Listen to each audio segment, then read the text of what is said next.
一花一世界，一叶一如来。大家好，欢迎来到禅悟。事实证明，贫寒家庭要想出贵子，至少需要60年的时间。俗话说，穷不过3代，富不过3代。穷人到了第3代，要么断根绝后，要么触底反弹；富人到了第3代，要么继续传承，要么被败家子挥霍一空，直接返贫。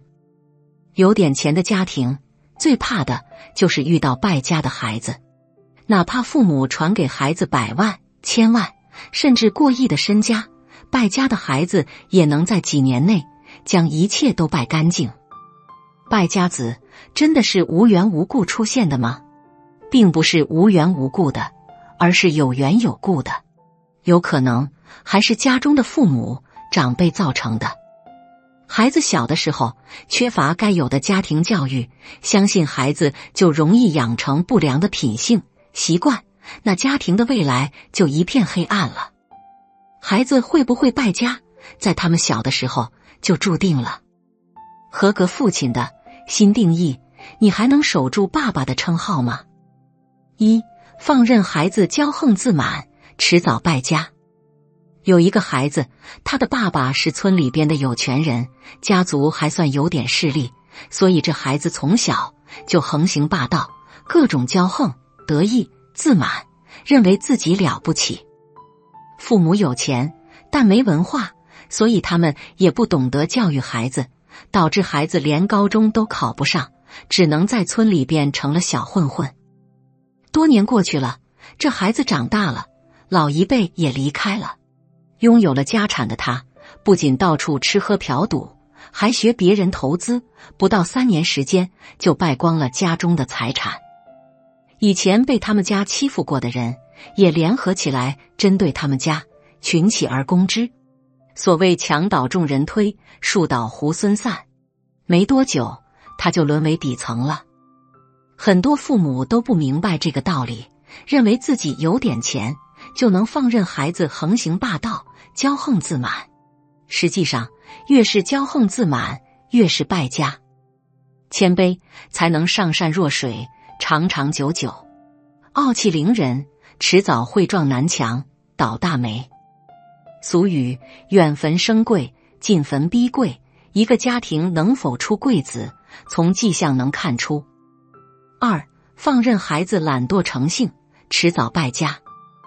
晚清名臣曾国藩在家书中提到，天下之人只因一个字而致败，那就是懒。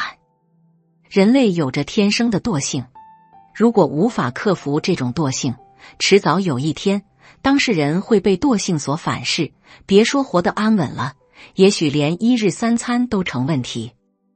就拿富养孩子这件事来说，由于独生子女特别多，所以父母长辈都把唯一的孩子当成是心头肉，不让孩子吃任何的苦。有家务活，父母全包了，不让孩子去做。能不能读书，父母也随便，只求孩子快乐。长大后，孩子不去赚钱，在家啃老，父母也心甘情愿。父母可以庇护孩子一辈子吗？说句不好听的话，父母终究有离开孩子的那一天。倘若孩子啥都不懂，还坐吃山空，那他们不就只能等死了吗？家庭有钱，这是好事，但不能让孩子养成懒惰的品性。人要勤奋，才能知道一饭一粥来之不易。正是因为知道来之不易，所以他们会更加珍惜。父亲和孩子之间的关系，为何影响着孩子的人生和未来？3. 孩子没吃过赚钱的苦，迟早败家。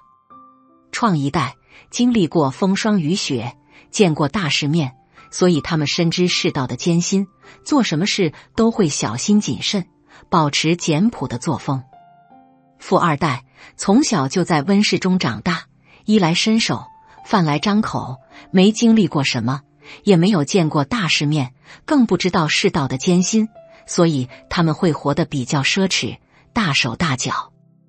能力方面，创一代也优胜于富2代。为什么？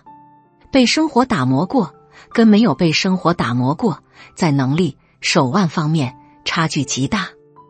秦始皇嬴政一代雄主，竟然生下了败家的胡亥；刘备乱世枭雄，竟然生下了无能的刘阿斗；司马炎开国之主，竟然生下了和不食肉糜的司马衷。普通人也是如此，父母可以混出一番事业，孩子就只能吸父母的血。等父母的血被他们吸光了，那迎接他们的就是悲剧了。不论孩子有多宝贝，都要让他们去尝试赚钱。赚过钱，吃过生活的苦，孩子会有天翻地覆的转变。因进门一个动作，儿子杀死母亲，你回家时的表情，决定全家人的心情。下划线孩子。4. 父母上梁不正，孩子就会下梁歪。父母是孩子的一面镜子，父母有什么德行，孩子也会有什么德行。所谓上梁不正下梁歪，就是这个道理。父母是不孝的人，那他们生下的孩子大概率也不会孝顺；父母是慵懒的人，那他们生下的孩子大概率也会慵懒。为什么父母会有如此之大的影响呢？榜样的作用很重要。父母没有给孩子树立一个好榜样，而给孩子树立一个坏榜样，那孩子不就越来越坏了吗？明朝中晚期，从嘉靖皇帝开始就一通乱搞，到了万历皇帝、天启皇帝更是荒唐无度。在后边的皇帝看来，前人都如此，为什么我不能这样呢？一代更比一代差，以至于弱小的满清可以击败明朝，哪怕崇祯帝再怎么削衣干食，也无法挽救大明。败家子多了，再有钱的家族也经不住折腾。长辈要树立一个好榜样，一来可以教育子女后代，二来可以守住家庭。从古至今，人们便对命运有着一种别样的看法。在很多人看来，每个人生活中所发生的事情都是命运注定的结果。虽在现在社会中，随着人们思想水平的逐渐提升，大家对于命运的迷信程度有所降低，可在心理学研究中却发现，一个人的命运在6岁前就已被注定。每个人6岁之前都会面临人生的关键阶段，在这段时间内，基本个性认知及社会认知均得以确定。在这种情况下，6岁前的生活便为后续几十年的人生定下基本发展基调。可见，虽在表面上看来，6岁前便注定此后命运的说法较为荒谬，可实际上，这样的说法却有着一定的可信程度。1. 童年对人生发展的影响。在心理学研究中认为，每个人的命运早在童年时期便已注定，童年时与父母的关系便决定着日后生活顺遂与否。曾经，一些心理学专家认为，父母若无法给予孩子正面的心理引导，则会导致孩子出现极为严重的人格缺陷。对于很多父母来说，他们都无法理解心理引导的重要意义。可实际上，童年时期的心理引导决定着未来生活幸福与否。对于那些拥有美好童年之人而言，他们普遍会以积极乐观的态度面对人生中的挫折与困难。在经历打击时，他们断然不会轻易放弃，而是会选择坚持不懈地为心中理想做着努力。可对于那些无法得到父母正确心理引导的孩子来说，他们经常会处在较为迷茫的状态中，长时间压抑的童年使得他们不能以正面的心态面对生活。长此以往，他们自然无法像其他人一般努力奋斗，为自己争取更好的未来。在6岁以前，父母对孩子性格培养有着极为重要的作用。若父母能够为孩子树立一个正确的榜样，孩子便能在父母的引导下实现人格的健全，避免在长大成人后做出错误行为。2. 原生家庭对人生发展的影响。现代社会当中，原生家庭成为许多人所关注的对象。在很多人看来，性格当中的优点及缺陷均来自于原生家庭的引导。对于每个人来说，我们自出生以来便需与社会打交道，在与外界交往的过程当中，家庭便成为我们人生中的重要内容。6岁以前，很多孩子都没有接触社会的机会，在这种情况下，与家人之间的交流便模拟了社会交往的主要环境。相信在很多人长大成年后，都会有这样的错觉，便是自己的行为与父母有着较为密切的联系，从这一点上便能感受到原生家庭所带来的影响。虽在很多人长大成人后会有着属于自己的社交理念，可无论怎样，每个人的社交方式均来自于父母的引导，并在父母的基础上实现进一步发展。对于那些成长在较为和谐环境中的孩子来说，他们在对外人际交往的过程中，普遍会有着较为平和的心态。可若成长在那些整日争吵的家庭环境中，则会导致这部分孩子出现较为消极的心理状态，在其长大成人后，也会以同样的态度面对外界人际交往。3. 性格对人生发展的影响。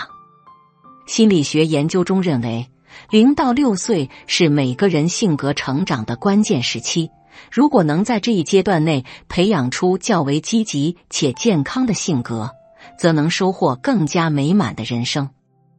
可若在这一阶段内经常遭受外界的打击，进而养成自卑的性格，则意味着此后的人生均会深陷自卑阴影，无法自拔。虽在很多人看来，6岁以前的孩子较为幼稚，可在这一阶段内，他们却会养成难以更改的性格。在这一性格的影响下，其未来的命运便已然有着确定的发展轨道。通过以上分析，便会发现，每个人6岁前的生活都会对未来的人生产生巨大的影响。若能在6岁以前有着较为优良的生活环境，则意味着我们未来的人生发展道路将变得更加顺遂。古往今来，原生家庭及童年生活对后续人生的影响便得到许多人的关注。其实，每个人的命运都掌握在自己手中，无论在哪个年龄段中，我们都应努力做到积极面对生活，以更加乐观的态度对待未来的人生。或许在一部分人看来，既然命运早已在6岁前注定，此后的努力便不再具有意义。可通过观察身边的许多故事，便会发现，按部就班的生活并不会给我们带来新的惊喜。若敢于同命运做斗争，便会收获与